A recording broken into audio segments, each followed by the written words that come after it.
I believe many people still struggle to understand how a man can become so emotionally distant and cold, not just occasionally or on bad days, but consistently to the point where one might label him as a pathological psychopath or someone devoid of empathy, a robot made of flesh and bones.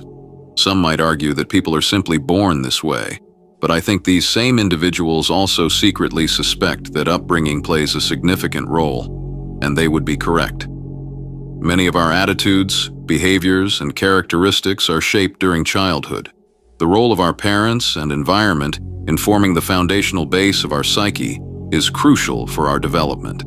A person raised by affectionate and caring parents tends to display a lot of warmth, care, and empathy towards those close to them. Conversely, someone with distant, unaffectionate parents who rarely show care and consideration will likely grow up lacking compassion, generosity, and sentiment. This isn't because they were born this way, but because they were conditioned to behave in such a manner.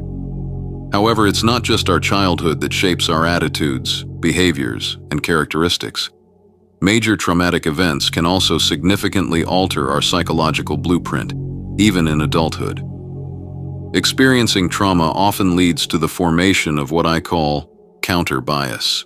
Essentially, when faced with a traumatic event, you're likely to develop attitudes and behaviors that completely oppose anything associated with that event. For example, nearly drowning might lead you to avoid swimming pools or bathtubs. Similarly, being badly burned could make you extra cautious around anything flammable. Our survival instincts and natural defense mechanisms kick in during these traumatic experiences, leading to extreme emotional reactions potent enough to create a pre-encounter defensive response related to the specific circumstance. In the same way, if a man who invested care, warmth, and intimacy into someone or a group is abruptly betrayed, he will likely develop an avoidant attachment syndrome. This means he will shun forming close bonds in the future, backing away and detaching himself from feelings or empathy to protect himself from potential trauma. Examples include a man who was very close to his parents, but lost them in a horrific accident, a man whose strong bond of camaraderie was shattered by jealousy or betrayal, or a man who sincerely loved a woman who suddenly betrayed him. Despite these traumas, not all men will become emotionally withdrawn. Some may become consumed with rage and pursue vindictive actions, embodying a victim mentality. While a cold-hearted man's attitude towards affection and intimacy may seem despicable, deep down, he longs to experience sincere and wholehearted affection. He might not openly admit it, but beneath his stoic exterior, he is still healing and searching for answers.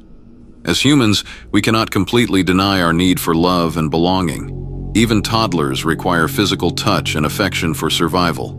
For a man to embrace this part of his humanity again, it takes time, maturity, and most importantly, answers to lingering, unresolved personal questions. As we know, pain is everyone's greatest teacher.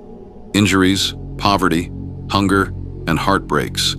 All these experiences leave deep memories and shape our resolve. Thank you for watching.